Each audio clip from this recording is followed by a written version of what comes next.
ہادیو رہنما ہمارے علماء، ہو کبھی درپیش جو کوئی مسئلہ پوچھ لے، حاضر ہوں ہم ان کی بارگاہ۔ الحمد للہ رب العالمین والصلاة والسلام علی سید المرسلین، اما بعد فاعوذ باللہ من الشیطان الرجیم، بسم اللہ الرحمن الرحیم۔ الصلاة والسلام علیک یا رسول اللہ وعلی آلک واصحابک یا حبیب اللہ، الصلاة والسلام علیک یا نبی اللہ وعلی آلک واصحابک یا نور اللہ۔ مدنی چینل کے ناظرین، پروگرام دارالافتاء اہل سنت میں آپ کو خوش آمدید کہتے ہیں۔ اللہ رب العالمین ہم سب کو دین اسلام کے احکامات سیکھ کر سمجھ کر ان پر عمل پیرا ہونے کی توفیق عطا فرمائے۔ ہمارے پیارے رسول صلی اللہ تعالی علیہ وآلہ وسلم کا فرمان عظمت علی شان ہے، ان اول الناس بی یوم القیامہ اکثرہم علیہ صلاۃ، قیامت کے دن میرے سب سے زیادہ قریب وہ ہوگا جو مجھ پر کثرت سے درود پڑھتا ہوگا۔ صلو علی الحبیب صلی اللہ تعالی علی محمد صلی اللہ علیہ وآلہ وسلم۔ آج ہمارے پروگرام میں شامل ہیں قبلہ شیخ الحدیث مفتی محمد حسان رضا عطاری صاحب، ان کو بھی خوش آمدید کہتے ہیں۔ جزاک اللہ۔ کیسے ہیں مزاج گرامی آپ؟ الحمدللہ رب العالمین۔ ماشاء اللہ۔ بڑھتے ہیں ہم سوالات کی طرف اور دیکھتے ہیں ہمارے ناظرین ہم سے کیا پوچھنا چاہتے ہیں۔ میرا نام سید حسام عطاری ہے۔ میرا مفتی صاحب سے یہ سوال ہے کہ اگر کوئی شخص علاج و معالجہ کے اخراجات اٹھا سکتا ہو اور اس کے بعد اس کے پاس پیسے باقی نہ رہیں اور یہ مقروض ہو جائے، تو کیا یہ ہسپتال میں زکوٰۃ کا مستحق کہہ کر علاج و معالجہ کروا سکتا ہے؟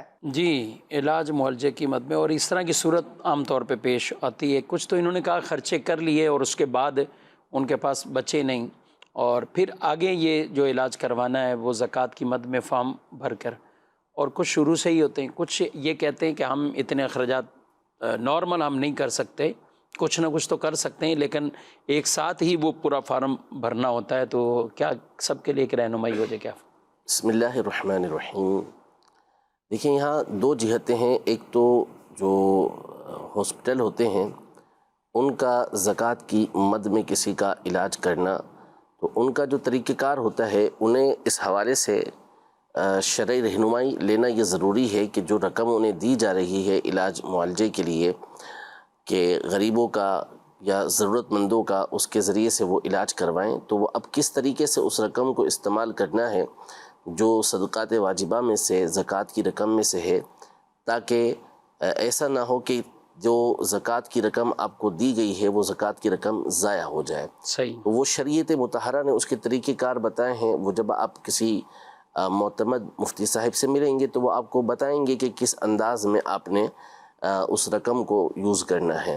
نمبر ایک یہ تو ہے ہاسپٹل والوں کی طرف سے۔ نمبر دو، پھر ایسے افراد کہ جو زکوٰۃ کے مستحق ہیں، چاہے وہ علاج معالجہ کروانے کے بعد زکوٰۃ کے مستحق ہو گئے یا ویسے ہی شروع سے وہ زکوٰۃ کے مستحق تھے، تو ظاہر ہے کہ جب وہ زکوٰۃ کے مستحق ہیں تو پھر وہ سچ بول کے زکوٰۃ کی مد میں، یا ویسے ہی زکوٰۃ نہ بھی ہو، تو ہاسپٹل کے اندر دونوں تینوں طرح کی صورتیں ہوتی ہیں کہ بعض اوقات جو اماؤنٹ ہوتی ہے وہ زکوٰۃ کی مد میں اس کا ہونا ضروری نہیں ہوتا، لیکن جو علاج اسی کا ہوتا ہے اس کے ذریعے کہ جو مستحق ہوتا ہے، وہ پوری اس کے بارے میں ڈیٹیل بعض اوقات لیتے ہیں۔ وہ سیلری کی ایک حد ان کی مقرر ہوتی ہے، یا ان کی انکم کی ایک حد مقرر ہوتی ہے کہ جو بندہ اتنی انکم والا ہوگا ہم اس کا اتنا علاج کریں گے یا اس کو اتنا ڈسکاؤنٹ ہم دیں گے، تو وہ ساری باتیں سچائی کے ساتھ ان کو بتا دے۔ اس کے بعد اگر وہ علاج کرواتا ہے تو اس کا علاج کروانا یہ درست ہوگا۔ تو دونوں جہتوں کو پیش نظر رکھنا یہ ضروری ہے۔ ٹھیک ہے جی، مزید سوال۔ احرام باندھنے کے لیے وضو یا غسل کرنا ضروری ہے؟ جی، ضروری ان معنی، یعنی ان معنی میں ہے کہ یہ سنت مبارکہ ہے کہ غسل کیا جائے۔ ٹھیک، یعنی یہ وہ غسل ہے کہ جو خاص احرام کے لیے ہے، یہ پاکی کے حصول کے لیے نہیں ہے، یہ ٹھنڈک حاصل کرنے کے لیے نہیں ہے۔ مثلا کوئی شخص ویسے ہی اس نے غسل کیا ہوا تھا یا اس نے وضو کیا ہوا تھا، اب وہ احرام باندھنے کے لیے آتا ہے، تو اب بھی جو احرام ہے اس کے لیے الگ سے غسل کرنا یہ سنت مبارکہ ہے کہ بندہ یہ غسل کرے۔ لیکن یہ یوں ضروری نہیں کہ اگر کوئی نہیں غسل کرتا اس وقت کسی عذر کی وجہ سے، جیسے بعض اوقات جو ہے وہ بہت سے افراد ایئرپورٹ پر احرام باندھ رہے ہوتے ہیں، تو اب ایئرپورٹ پہ احرام باندھنے کی تو جگہ مل جاتی ہے، بعض ایئرپورٹ جو اسلامی ممالک میں ہوتے ہیں تو اس میں تو باقاعدہ اس طرح کے جو حمام ہوتے ہیں وہ ہوتے ہیں کہ جس میں احرام باندھ لیا جاتا ہے، اور بعض اوقات ایسے ایئرپورٹ نہیں ہوتے کہ جس میں حمام ہو، لیکن جگہ بہرحال بن جاتی ہے کہ جہاں بندہ احرام کی چادریں باندھ سکتا ہے، لیکن اس کے لیے وہاں پر غسل کرنا یہ بہرحال ایک مشکل کام ہوتا ہے کہ غسل نہیں کر سکتا، یا بعض اوقات بندے کی مجبوری ہوتی ہے، ٹھنڈے اور پانی ایسا نہیں میسر اس کو کہ وہ برداشت کر سکے، تو اس صورت میں اگر وہ غسل نہیں کرتا تو اس پر یہ حرج ان معنی میں نہیں ہے کہ وہ گناہگار نہیں ہے، احرام اس کا ہو جائے گا جبکہ احرام باندھنا پایا جائے، یعنی وہ نیت کرے احرام کی اور ساتھ میں تلبیہ پڑھ لے، تو اس صورت میں احرام کی اس کی نیت ہو جائے گی، وہ محرم ہو جائے گا۔ البتہ بلا وجہ غسل کو چھوڑ دینا یہ ایک سنت سے محرومی ہوگی، وجہ ہے تو ایک الگ بات ہو جائے گی۔ اچھا، اس میں پھر متصلاً ہو، یعنی غسل ہے اور اس کے بعد احرام، غسل اور احرام کا جیسے ہم عام نارمل حالت میں ہوتے ہیں، بالفرض بات کریں کراچی شہر سے کوئی جا رہے ہیں یا مختلف پاکستان کے کسی بھی ایئرپورٹ سے جا کے سیدھا اس نے جدہ جانا ہے، میقات راستے میں ہی آئے گی، اب کچھ تو جہاز میں ہی باندھنے کی کرتے ہیں، کچھ ایئرپورٹ پر، کوئی گھر سے ہی نہا دھو لیا، نہاتے ہوئے یہ نیت کر لے کہ میں یہ احرام کے لیے غسل کر رہا ہوں تو ٹھیک ہو جائے گا۔ جو متصل ضروری ہے وہ یہ ہے کہ جب آپ نیت کریں گے عمرے کی تو اس کے فوری ساتھ آپ نے تلبیہ پڑھنا ہے، تلبیہ یا کوئی بھی اللہ پاک کا ذکر کرنا ہو، تلبیہ پڑھنا سنت مبارکہ ہے تو لہذا اسے پڑھا جائے، تو یوں جب آپ نیت کر لیں گے اور ساتھ میں تلبیہ کہہ لیں گے تو آپ محرم ہو جائیں گے، احرام آپ کا منعقد ہو جائے گا۔ زائرین کو کیا نصیحت کریں گے آپ اس حوالے سے، کوئی یا کوئی مزید احتیاطیں جو جانے والوں کو ان کا خیال رکھنا ہوگا؟ احتیاطیں تو امیر علیہ سنت نے کافی ساری رفیق المعتمرین کے اندر لکھی ہوئی ہیں کہ وہاں جاتے ہوئے کیا احتیاط کرنی چاہیے۔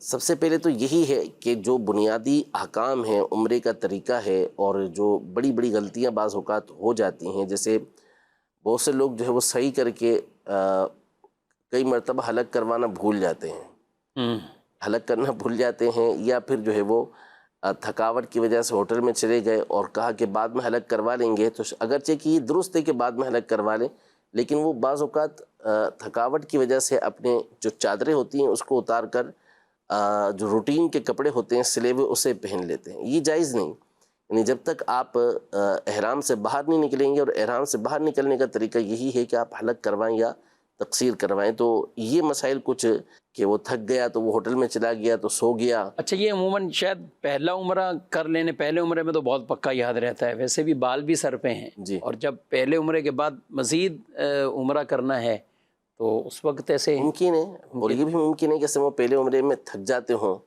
تھکاوٹ چڑھتی ہے بعض اوقات، تو پھر وہ چونکہ فوری طور پر حجام ملتا بھی نہیں ہے تو وہ ڈھونڈنے میں لگتے ہیں، تھک جاتے ہیں، تو بعض اوقات جو ہے وہ پھر ہوٹل میں جا کے سو جاتے ہیں، تو یہ سوئے بھرے، لیکن پھر آپ کو یہ احتیاط کرنا ہوگی کہ احرام کی حالت میں ہی ہیں آپ، تو احرام کی جو پابندیاں ہیں وہ آپ پر رہیں گی، اور جب تک آپ سر نہیں منڈوا لیں گے اس وقت تک احرام کی پابندیوں سے آپ نہیں نکلیں گے، تو یہ احتیاط ضروری ہے۔ یوں کہہ لیں کہ شرعی مسائل ہیں تو کچھ نہ کچھ تو دشواری مشکلات ہوتی ہیں، لیکن یوں نہیں ہے کہ اس کو سیکھنا ممکن ہی نہ ہو، ممکن ہوتا ہے، بڑی بڑی غلطیوں سے بندہ بچ سکتا ہے، لیکن سیکھنا چاہیے، بہرحال معلومات لینی چاہیے کہ کیا اس میں طریقہ کار ہوتا ہے، کس انداز میں ہم نے عمرہ کرنا ہے، تو انشاءاللہ اس میں آپ کے لیے آسانی رہے گی۔ یہ ہوتا ہر جگہ ہی، مطلب کچھ نہ کچھ ایسے۔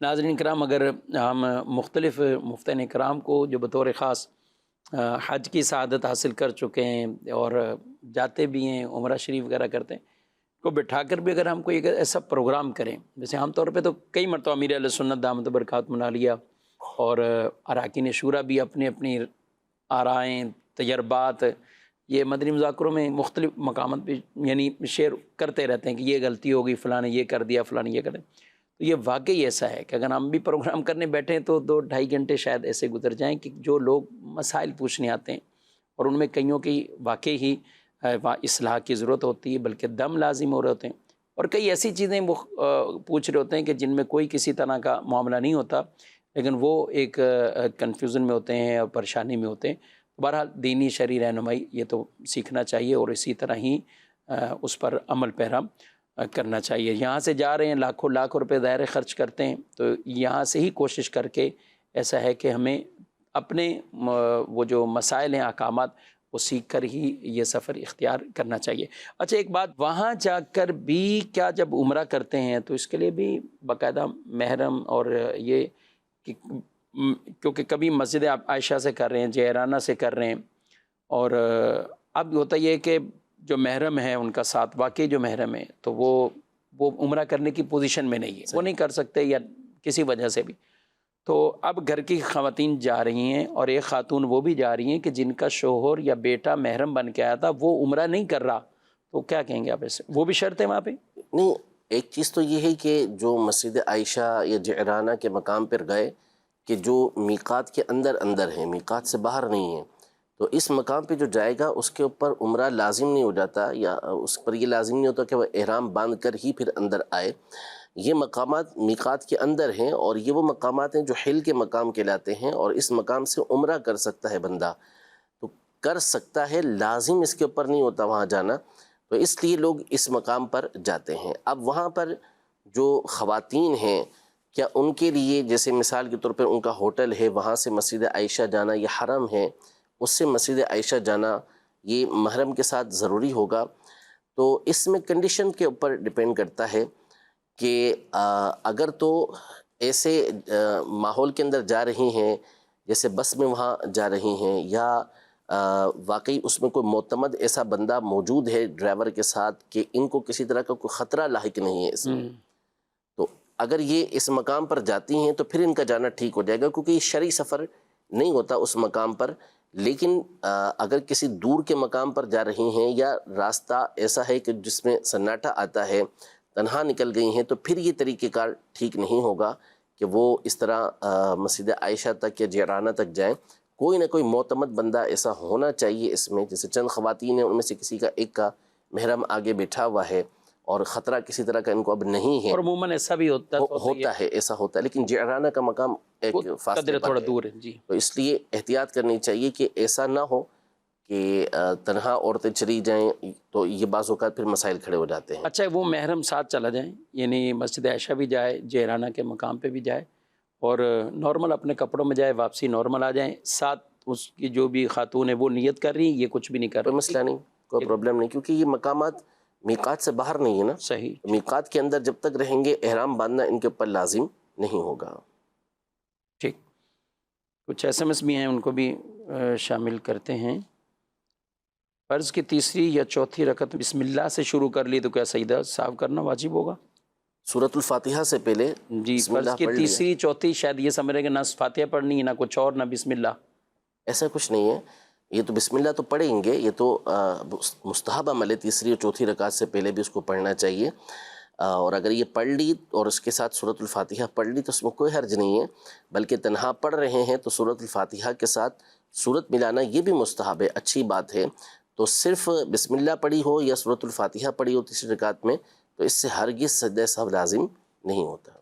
ٹھیک ہے. درس نامی کے جو احادیث مبارکہ کی کتابیں جیسے بخاری شریف ہے، سنن ابن ماجہ یا دیگر حدیث پاک کی جو بھی کتابیں جس میں عربی بھی ہے، عربی بھی ہو اردو بھی ہو، تو کیا ان کو بغیر وضو کے پکڑا جا سکتا ہے؟ جی پکڑ سکتے ہیں، کیونکہ یہ حدیث کی کتابیں ہیں. اس میں بہتر یہ ہے کہ بندہ باوضو ہی ہو، اور بے وضو ہے تو کوئی کپڑا ہو درمیان میں، یہ زیادہ اچھا ہے. لیکن اگر بے وضو بھی ان کتابوں کو پکڑتا ہے تو اس میں کوئی حرج نہیں ہے، بغیر کسی حائل کے بھی پکڑتا ہے تو بھی کوئی حرج نہیں ہے. بہتر یہ ہے کہ کوئی نہ کوئی درمیان میں کپڑا حائل کر لے تو اچھا ہے. لیکن ان کتابوں میں یہ کوئی اور کتاب ہو، اس میں جہاں قرآن کی آیت لکھی ہوئی ہے یا آیت کا ترجمہ لکھا ہوا ہے، اس کے اوپر یا اس کے عین پیچھے ہاتھ لگانا یہ حرام ہے، یہ جائز نہیں جب تک کہ آپ باوضو نہیں ہوں گے اور آپ جنابت سے پاک ہوں گے، وضو آپ نے کیا ہوا ہے، تو اس صورت میں آپ اس مقام پر ہاتھ لگا سکتے ہیں. ورنہ جہاں قرآن کی آیت لکھی ہوئی ہے، اس کا ترجمہ لکھا ہوا ہے یا اس کے عین پیچھے کا جو مقام ہے اس پر ہاتھ نہیں لگایا جا سکتا. ٹھیک ہے. مزید سوال؟ جی میرا مفتی صاحب کی بارگاہ میں سوال ہے کہ ہماری ایک نواسی تھی، اس کا نام نابیہ تھا، وہ فوت ہو گئی، اللہ تعالیٰ نے پھر ہمیں نواسی دی ہے، کیا ہم اس کا نام نابیہ رکھ سکتے ہیں؟ مہربانی کر کے رہنمائی فرما۔ رابعہ نام رکھ سکتے ہیں، رابعہ یعنی کہہ رہے ہیں کہ پہلی ایک نواسی انتقال فوت کر ہو گئی تو اسی کے نام پہ اس کا نام رکھ سکتے ہیں، بالکل رکھ سکتے ہیں، اس میں کوئی حرج نہیں ہے۔ یعنی اگر وہ حیات بھی ہوتی تو بھی آپ رابعہ نام رکھ سکتے ہیں۔ اللہ پاک آپ لوگوں کو اس کا بہتر بدل عطا فرمائے اور اسی بچی کو اس کا بہترین بدل اللہ پاک بنا دے، تو نام رکھنے میں کوئی حرج نہیں ہے، یہ نام بھی ٹھیک ہے اور اس بچی کی مناسبت سے نام رکھنا بھی ٹھیک ہے۔ اسی طرح لوگ اپنے مرحومین کے ناموں پہ نام رکھتے ہیں بعض اوقات، اور یہ تو بچی ہے کم عمر میں ہی انتقال ہو گیا، دوسری بچی کا رکھ لیا، کچھ عرصے بعد ظاہر ہے وہ غم ہلکا ہو جاتا ہے کافی، لیکن بعض بڑے جب انتقال کرتے ہیں، کوئی بھی کسی کا والد ہو یا بڑا بھائی ہے، اب وہ انتقال کیا اور ان کے یہاں ولادت ہوئی، اب اس جوان کے نام پر ادھر رکھا، تو یہاں کچھ لوگوں میں یہ کیفیت اس میں وہ ایک غم والی کیفیت رہنا یا اس طرح کی، تو اس میں کیا مشکل ہے ویسے تو ایسا، کیونکہ اسلاف میں کئی ایسے گزرے ہیں۔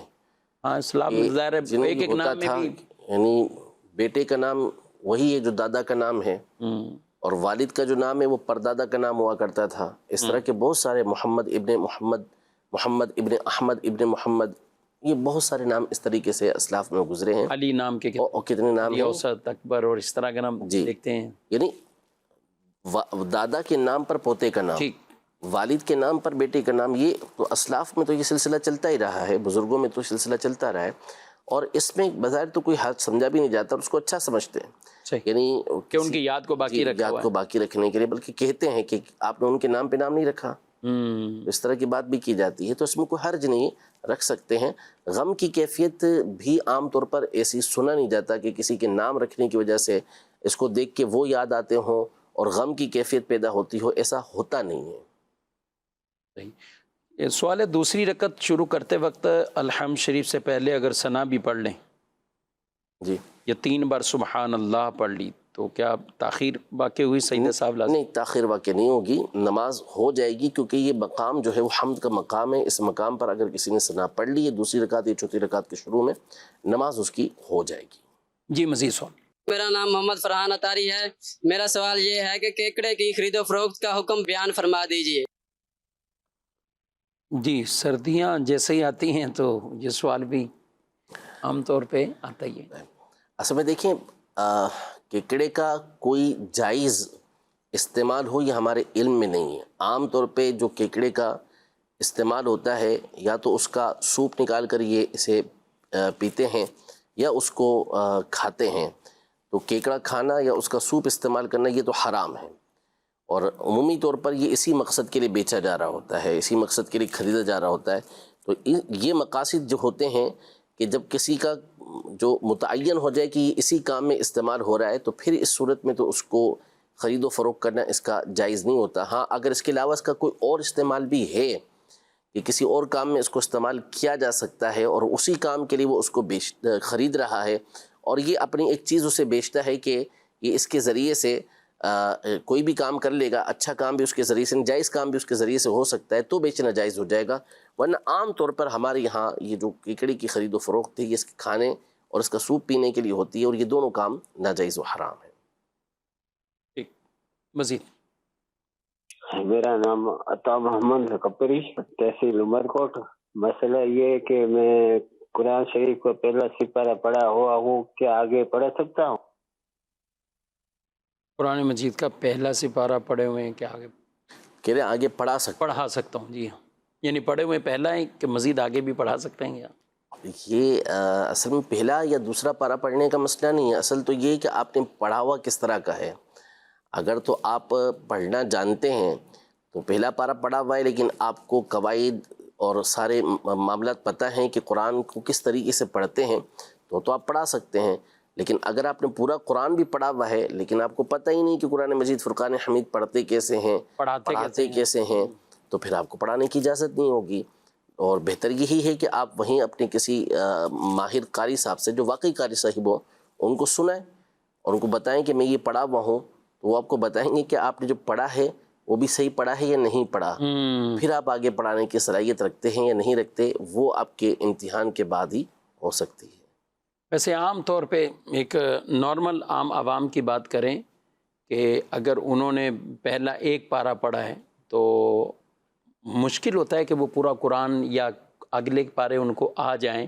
ایک عام جو تجربے کی بات کریں یا مشاہدہ بالغان میں بھی جو پڑھتے ہیں یا دیگر بھی کسی جگہ پہ باقاعدہ پہ پڑھے، ایک پارہ بھی ختم ہو گیا ہو، کیونکہ جو بچے حفظ قرآن کرتے ہیں تو وہ بھی اپنی اس روٹین میں آتے آتے کم از کم 7 8 10 پارے ہونے کے بعد پھر ان کے اندر روانگی ایک آتی ہے۔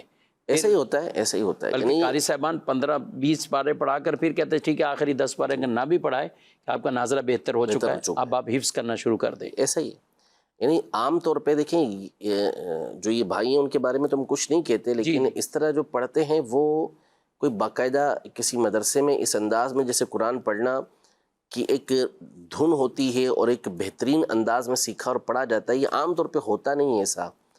یہ بس روٹین وائز کچھ پڑھ لیا ہوتا ہے، کسی باجی سے پڑھ لیا، کسی مسجد کے امام صاحب سے پڑھ لیا ایک آدھا سپارہ، تو اس سے یہ نہیں ہوگا کہ آپ کے اندر ایسی مہارت پیدا ہو گئی کہ آپ خود پورا قرآن مجید فرقان حمید پڑھ لیں، بلکہ عام طور پہ ہوتا یہی ہے کہ کچھ پارے اچھی طریقے سے قاری صاحب سے پڑھنا ہوتے ہیں، بلکہ بعض اوقات تو پڑھاتے ہیں جی ہم کہ یہ یوں پڑھا جائے گا، پھر باقی پارے جو ہوتے ہیں وہ بندہ سناتا ہے قاری صاحب کو۔ ٹھیک جی، مزید سوال؟ میرا نام محمد زاہد نواز اتاری ہے۔ میرا یہ مفتی صاحب کی خدمت میں سوال عرض ہے کہ نماز کے دوران بعض اوقات وسوسے اور خیالات آ رہے ہوتے ہیں جس میں نماز کے خشوع و خضوع میں خلل ہوتا ہے، تو کیا نماز پر بھی کوئی اثر پڑے گا اس کا؟ برائے کرم جواب ارشاد فرما دیجیے۔ نماز پر اس کا اگر تو یہ باقی رکھتے ہیں اسے، یعنی اسی کی طرف متوجہ ہو جاتے ہیں یا جان بوجھ کے یہ خیالات لے کر آ رہے ہوتے تو نماز پر یوں اثر پڑے گا کہ جو نماز کا مقصد ہے وہ ختم ہو جائے گا۔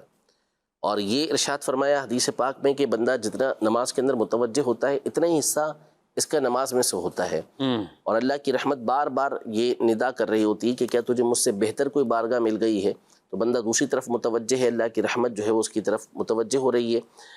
تو یوں نماز پہ یہ تو اثر پڑے گا کہ جو قبول ہونا ہے وہ ہو سکتا ہے کہ نہ ہو، ہاں فرض اس کا ادا ہو جائے گا جبکہ وہ فرض ادا کرتا ہو اس کے اندر۔ اب ایسے خیالات آتے ہیں، ایسے وساوس آتے ہیں تو اپنی توجہ اس پر سے ہٹائے، یہ نہیں کہ ان کے اندر گم ہو جائے یا خود قصدن لے کر آئے، بلکہ ان سے توجہ ہٹائے اور یہ خیال کرے کہ میں اللہ پاک کی بارگاہ میں حاضر ہوں، میں اپنے رب عز و جل کی عبادت یہ کر رہا ہوں، یہ خیال وہ اپنے ذہن کے اندر رکھے، بار بار لاتا رہے، بار بار لاتا رہے، تو انشاءاللہ ایک دن آئے گا کہ وہ توجہ اور خشوع اور خضوع کے ساتھ عبادت کرنا یہ اس کے لیے آسان ہو جائے گا۔ اور اس وجہ سے نماز ترک نہ کرے، بالکل بھی یعنی آپ کو اجازت ہی نہیں رکعت یاد نہیں رہتی، یہ نہیں رہتی تو اس کی تو اجازت ہی نہیں ہے، اس پر لازم ہے کہ کچھ بھی ہو اس کے ساتھ، بھلے ساری نماز اس کی دوسری طرف متوجہ ہو کر گزر جاتی ہو، پھر بھی اس کے اوپر لازم ہے کہ اس نے نماز تو ادا کرنی ہی کرنی ہے۔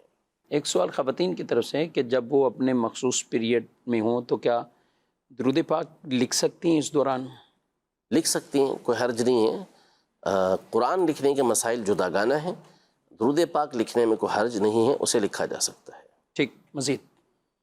مفتی صاحب سے میرا یہ سوال ہے کہ مردوں کو چھوٹے اور عورتوں کو بڑے بال رکھنے کا کیا حکمت ہے؟ اچھا، عورتوں کے بال بڑے رکھے جائیں اور مرد چھوٹے رکھیں، حکمت کیا ہے؟ تو اللہ اور اس کا رسول ہی بہتر جانتا ہے، حکم ہے اللہ رسول کا، اللہ اور اس کے رسول کا حکم موجود ہے، اور ظاہر ہے کہ یہ حسن بھی اسی کے اندر ہے۔ اللہ تبارک و تعالیٰ نے مردوں کو یہ داڑھیوں کے ذریعے زینت عطا کی ہے اور عورتوں کو یہ بالوں کے ذریعے ان کو زینت عطا ہوئی ہے، تو عورتوں کے لیے حسن جو ہے وہ بڑے بالوں کے اندر ہے اور مرد کے لیے جو حسن ہے وہ چھوٹے بالوں کے اندر ہے۔ اب جب عورت کے لیے حکم یہ ہو گیا کہ اس نے بڑے بال رکھنے ہیں، تو اب مرد اگر اس طرح کے بڑے بال رکھے گا تو اس کی مشابہت ہو جائے گی عورت کے ساتھ، اور جو مشابہت ہے اس سے منع کیا گیا ہے۔ مرد کو چھوٹے بال رکھنے کا حکم ہوا تو اب عورت جو ہے وہ چھوٹے بال رکھے گی تو اس کی مشابہت ہو جائے گی مرد کے ساتھ، اور اس سے بھی منع کیا گیا کہ ایک دوسرے کی مشابہت یہ نہیں کرنی۔